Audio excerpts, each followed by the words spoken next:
پراٹھے وغیرہ بنانا، تو میرا پراٹھا بنانے کا مختلف طریقوں سے پراٹھا میں بنا سکتی ہوں، لیکن سمپل سے طریقے سے ہی میں بنا رہی ہوں، اس طریقے سے کہ بیچ میں دیسی گھی لگا کے تو ایسے فولڈنگ دے کے تو میں پیڑا تیار کر لوں گی. اور سب سے پہلے میں اپنے اور بچوں کے لیے جو پیڑے مجھے چاہیے وہ ریڈی کروں گی، وہ رکھوں گی. اس کے بعد پھر میں ان کو پکانا شروع کروں گی. تو بیسیکلی صبح کے ٹائم میری جو سحری ہوتی ہے وہ ایسی ہی ہوتی ہے. سالن وغیرہ بہت کم، بچے تو بالکل ہی نہیں لیتے ہیں سالن پراٹھے کے ساتھ یا روٹی کے ساتھ، بالکل بھی نہیں. ان کو اس ٹائم انڈا ہی چاہیے ہوتا ہے، اور انڈے کے بغیر ان کا ناشتہ انکمپلیٹ ہے. اور میں کبھی انڈا لے لیتی ہوں، اور کبھی اگر سالن ہو کہ ایسا لائٹ سا میں نے بنایا ہوا ہو تو پھر وہ لے لیتی ہوں پراٹھے کے ساتھ. اور کبھی سمپل دیسی گھی بھی لگا لیتی ہوں، چونکہ روزہ ہوتا ہے تو روزے کی وجہ سے پھر صبح جو ہے تھوڑا ہیوی کھانا پڑتا ہے، کیونکہ اگر ہیوی نہیں کھائیں گے تو دن کے ٹائم پھر کمزوری فیل ہوگی، کیونکہ بہت جلدی وہ سب ڈائجسٹ ہو جاتا ہے جو صبح کھاؤ. کیونکہ صبح کے ٹائم ہمارا جو میٹابولزم ہے وہ کافی فاسٹ ہوتا ہے، ایون کہ ہم سو جاتے ہیں اس کے باوجود بھی ہمارا جو سسٹم ہوتا ہے ڈائجسٹنگ سسٹم وہ فاسٹ ہوا ہوتا ہے. اسی وجہ سے ہمیں پرابلم نہیں ہوتا ہے. یہ اللہ کا خاص کرم ہے ویسے ہم پہ. اچھا، یہاں پہ یہ پھر ناشتہ وغیرہ بناؤں گی اور پھر دے دوں گی بچوں کو اور خود بھی کھاؤں گی. لیکن اس کے ساتھ ساتھ تھوڑا میں ویڈیو کی تھیم پہ بات کرتی ہوں، اور شب قدر کے اباؤٹ بات کروں گی کہ شب قدر بچوں کو کیسے ہم سمجھائیں شب قدر کے اباؤٹ. اور لیکن اس کے لیے سب سے پہلے ضروری ہے کہ میں خود اس بات کی سمجھ ہونی چاہیے اچھی طرح سے کہ شب قدر ہے کیا، اور شب قدر کو ہم نے کس طرح سے اس کے مقصد کو سمجھنا ہے.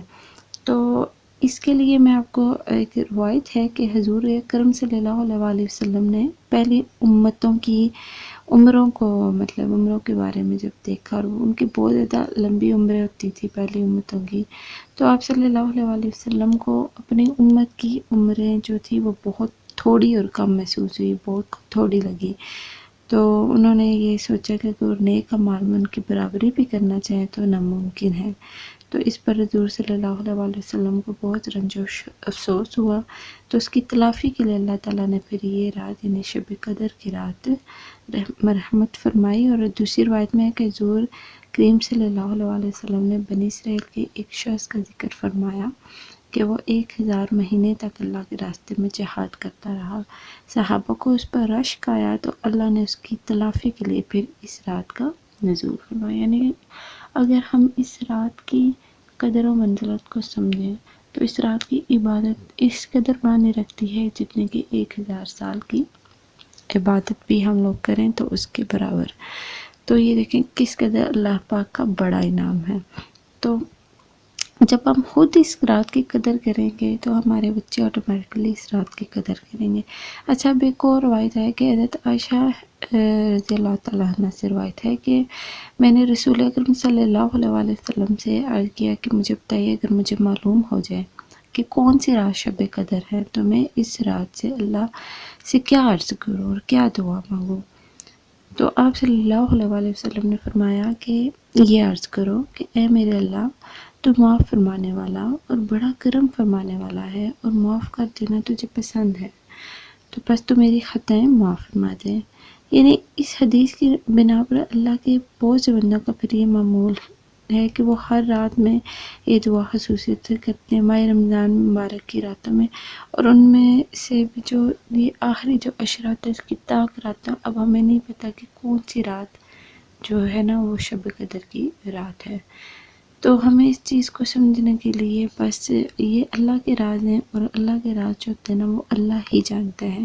ہم اس کے عام سادہ سے بندے ہیں. ہمیں اس کی یہ جو جتنی ہمیں راتیں ملی ہیں نا اس میں عبادات کرنی چاہیے، اور رو کے اللہ سے اپنے گناہوں کی معافی مانگنی چاہیے. کیونکہ یہ جو حدیث ابھی آپ کو سنائی ہے میں نے، جس میں نبی پاک صلی اللہ علیہ وسلم نے حضرت عائشہ کو بتایا تھا کہ ہمیں کیا کرنا چاہیے، اس کے مطابق ہمیں یہ سمجھ لگتی ہے کہ ہمیں اس رات میں ان راتوں میں اللہ سے اپنے گناہوں کی معافی مانگنی چاہیے، کیونکہ ہم بہت زیادہ گناہ گار ہیں اور ہمیں اپنے گناہوں کا احساس بھی نہیں ہوتا ہے۔ ٹھیک ہو گیا۔ اس کے علاوہ رسول اکرم صلی اللہ علیہ وآلہ وسلم نے فرمایا ہے کہ میں نے خواب میں شب قدر دیکھی مگر پھر مجھے بھلا دیا گیا۔ یہ رمضان المبارک کے آخری عشرے کی راتوں میں ہے، یعنی کہ نبی پاک صلی اللہ علیہ وآلہ وسلم نے بتایا کہ میں نے خواب میں دیکھا کہ جو شب قدر تھی وہ رمضان المبارک کے آخری عشرے کی راتوں میں سے تھی، اور یہ رات پاک اور بہت ہی باوقار رات تھی، نہ زیادہ گرم ہوتی ہے نہ ہی ٹھنڈی، اس میں شیطان نہیں نکلتا یہاں تک کہ صبح صادق نہ ہو جائے۔ تو اس رات کی دعا بھی آپ صلی اللہ علیہ وآلہ وسلم نے یہ سکھائی ہے کہ اللہ بہت زیادہ معاف کرنے والے ہیں، معافی کو پسند کرتے ہیں، لہٰذا میرے گناہ بھی معاف فرما دیجیے۔ تو دیکھیں کس قدر خوبصورت ہے یہ دعا، تو ہمیں اس رات کی قدر کرنی چاہیے، اپنے بچوں کو بھی اس طرف لے کے آئیں، ان کو سمجھائیں۔ اور جناب یہاں پہ میرے سارے کام نپٹ چکے ہیں، برتن وغیرہ کافی جمع ہو جاتے ہیں صبح کے ٹائم، وہ بھی میں نے دھو دلا کے یہاں پہ رکھ دی ہیں، اور جی بچے بھی اب نماز وغیرہ پڑھ کے سونے کی تیاریوں میں ہیں، اور یہاں پہ شہید صاحب جو ہے نا بڑے ہی زبردست ایکشن سے بھی نکلیں گے اندر سے، کیونکہ اس کو نا بالوں کا ہیئر اسٹائل بنانے کا بڑا شوق ہے، تو یہ بالوں کو سیٹ کرتا کرتا آیا اور ہمیں یہ سین بہت زیادہ پسند آیا، تو میں نے اس کو کہا کہ آپ کو بھی دکھا دو۔ ہے جی، بچوں کی یہ باتیں مستیاں جو ساتھ ساتھ اچھی لگتی ہیں، مزے کی لگتی ہیں۔ اللہ پاک آپ سب کو خوش رکھے، میرے لیے بھی دعا کیجیے گا، انشاءاللہ پھر آپ سے ملاقات ہوگی، اور ویڈیو پسند آئے تو اس کو لائک اینڈ شیئر ضرور کیجیے گا۔ اپنا بہت خیال رکھیے گا اور دعا میں یاد رکھیے گا، خوش رہیے گا۔ اللہ حافظ۔